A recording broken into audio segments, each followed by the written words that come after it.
One of them, when he saw that he was healed, turned back and thanked him. In the name of the Father, and the Son, and the Holy Spirit. Amen. Please be seated.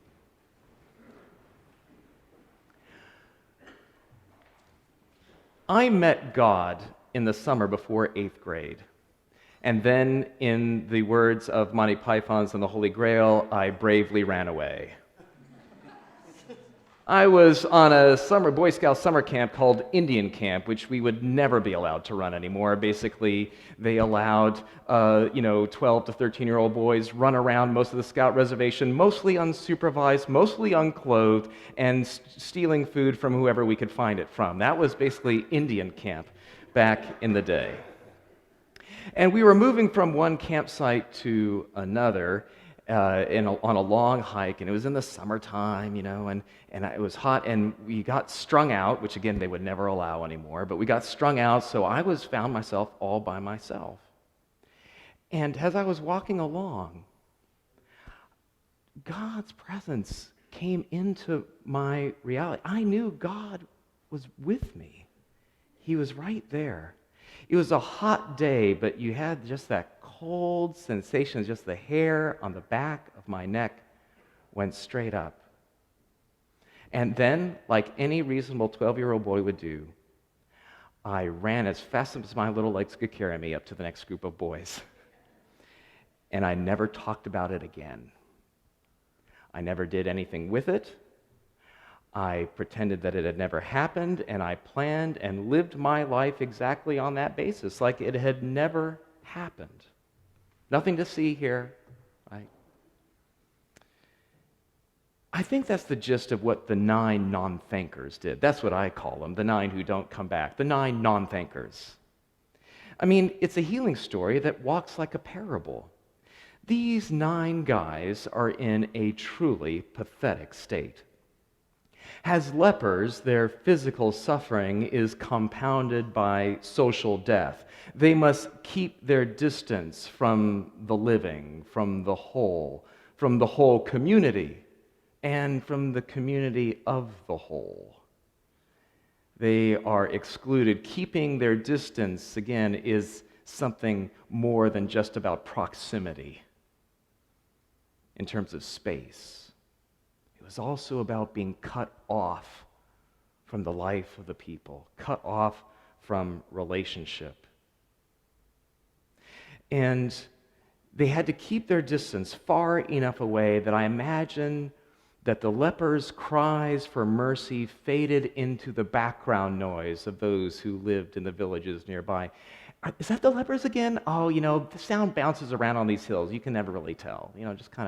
It's just part of the ambient noise of life in that place, those lepers' cries from a long distance.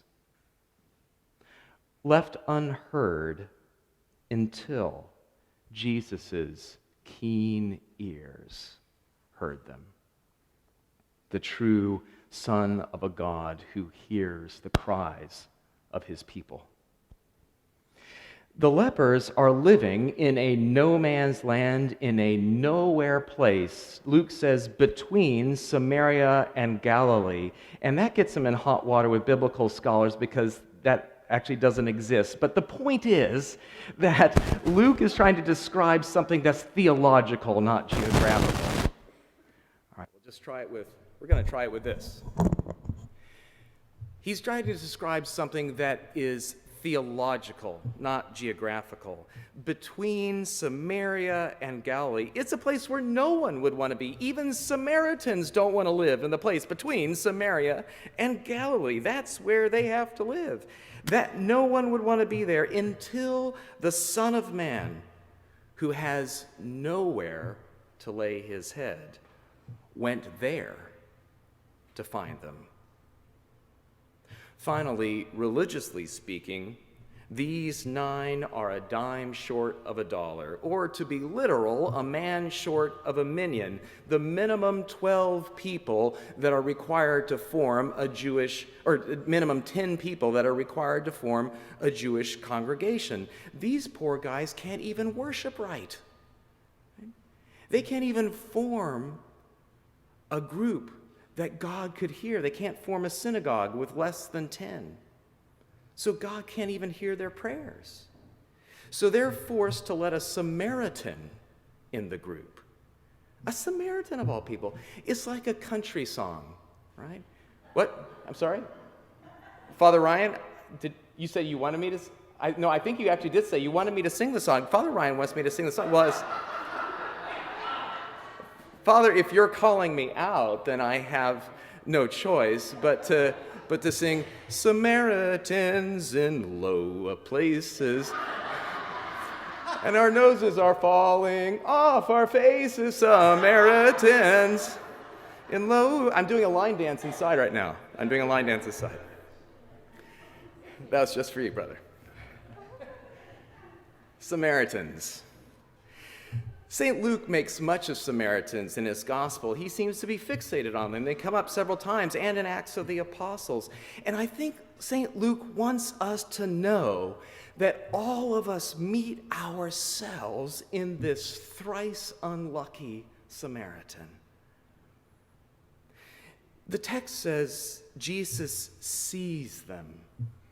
They're keeping their distance, but he sees them from a distance, from a long way off, just like the father of the prodigal son sees his child from a long ways away. And Jesus sees these children of God from a long ways away. I imagine then he calls out to them. He calls out to them and tells them to go to the priests, to show themselves to those who could not or would not see them. And on the way, they are made clean. Now, at this point, all 10 have a choice. All 10 have a choice. They can continue to walk away, to never respond to this grace, this gift, to never talk about it, to show themselves to the priests and then live as if this encounter with God's goodness had never happened. They have a choice. They could lead normal, unseen and unheard lives after this being made clean. And how many of us make a similar choice? How many of us make the same choice? Maybe there was a Sunday when I wasn't preaching and something in the sermon really struck you and blessed you, right? Maybe there was Sunday you heard some music and it warmed your heart and it just brought you so close to home again. You thought, this is it, this is home. Maybe you had a feeling like that, or maybe God has done something extraordinary in your life that no one can deny but you, and you go on denying it. And you just keep on living life as if it's one darn thing after another. Just keep on walking away from grace. Keep on walking away from what God is trying to do in you and through you. We all make this choice in seasons of our lives. I kept walking for 10 years after that summer camp. And I wonder sometimes what the trail to Jesus would have looked like if I had turned back. When Jesus encounters us, when he sees us, when he makes us clean, which is an Old Testament way of saying capable of relationship with God. That's what was the point between cleanness and uncleanness. It was about your ability to enter into the tent of meeting, to come into God's presence. So to be made clean is to be made ready for relationship with God. Right? And how many of us have God break into our lives and make us ready for a new relationship with him, and we keep walking away, doing life on our terms. And when we do that, we are just going farther down the wrong road, friends. And yet, our merciful God keeps reaching out. Keeps reaching out, trying to show us the way home to him. It's kind of like when you have Siri navigating and you miss that turn and it's like, recalculating, and then you miss the next one, and then the highlighted, it moves on.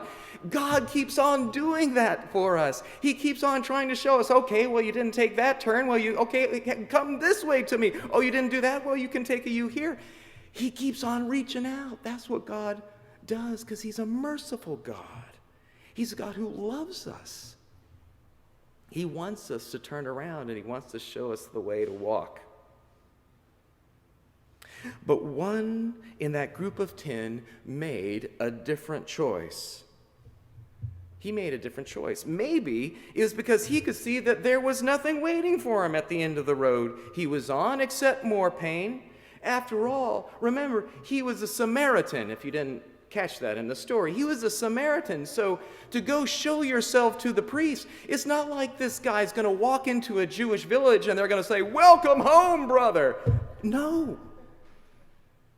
There was nothing this Samaritan could do to get clean enough for the folks at the end of that dead-end road. There was nothing he could do to get clean enough for them.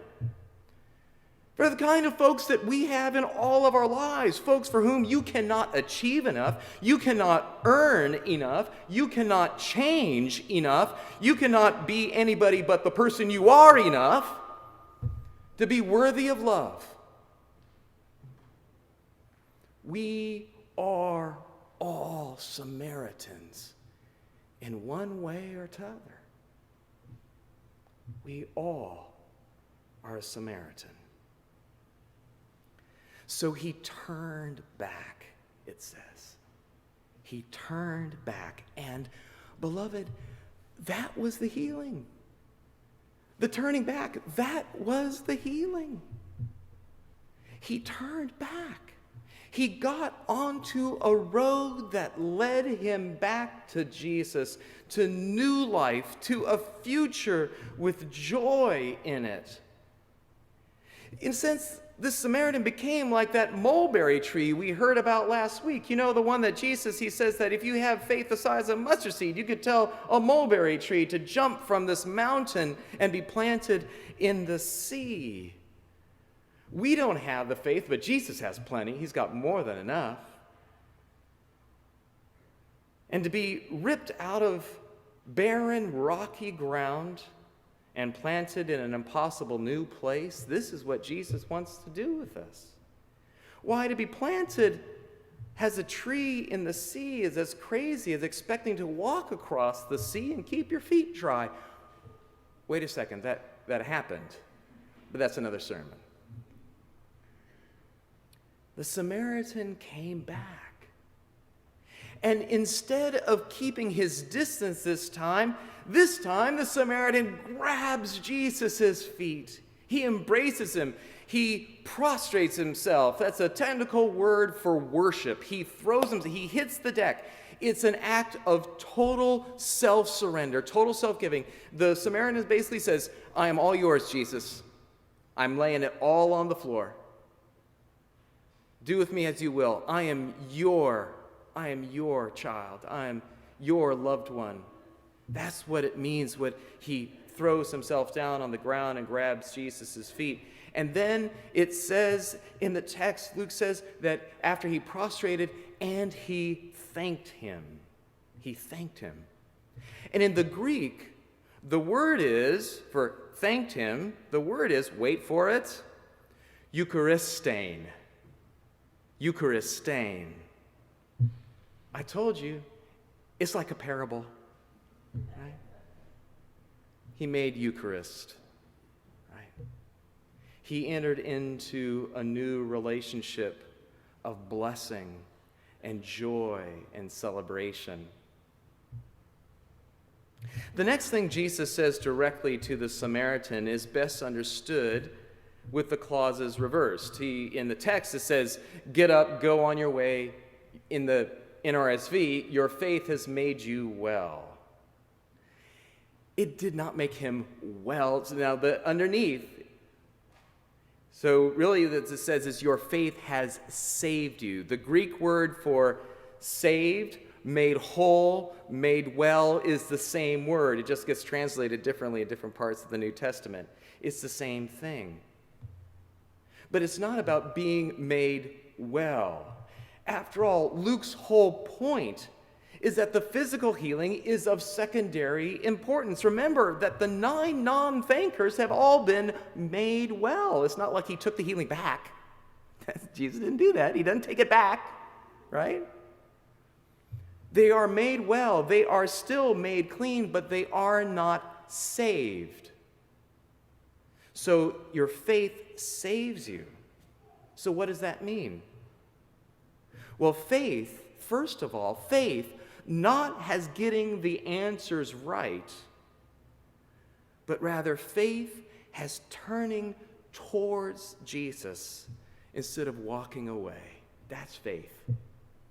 Turning towards Jesus, trusting in Jesus' love enough that even when you can't see him yet, you're going to make that turn because you trust that he is just around the corner, waiting on you, waiting on you. That's faith. Faith is offering yourself completely to the new thing, the maybe impossible thing that Jesus wants to do in you and through you, rather than living life on your own terms, one day after the other, as if nothing ever happens. Faith is offering yourself completely to the new thing that Jesus wants to do. Faith is transforming your life into one that is centered on thanksgiving, on joy instead of despair, and on communion instead of isolation. That's faith. That's faith. And that kind of faith is capable of saving, right?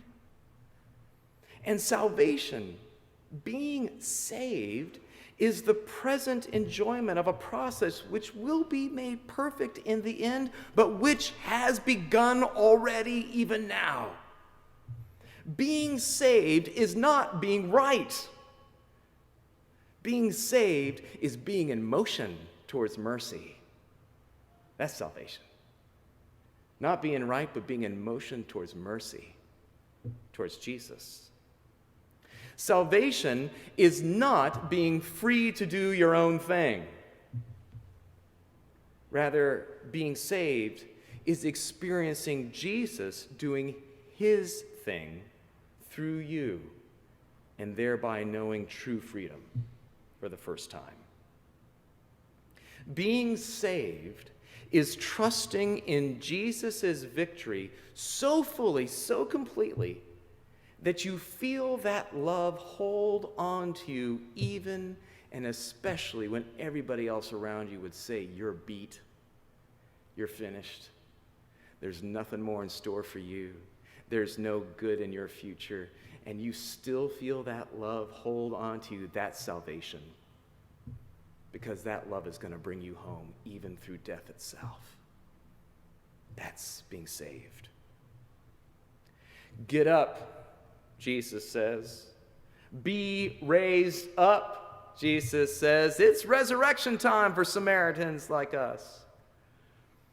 And go, because it's in the nature of thankful Samaritans to be on the move towards Jesus, with Jesus.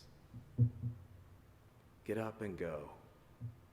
Your faith has saved you. Amen.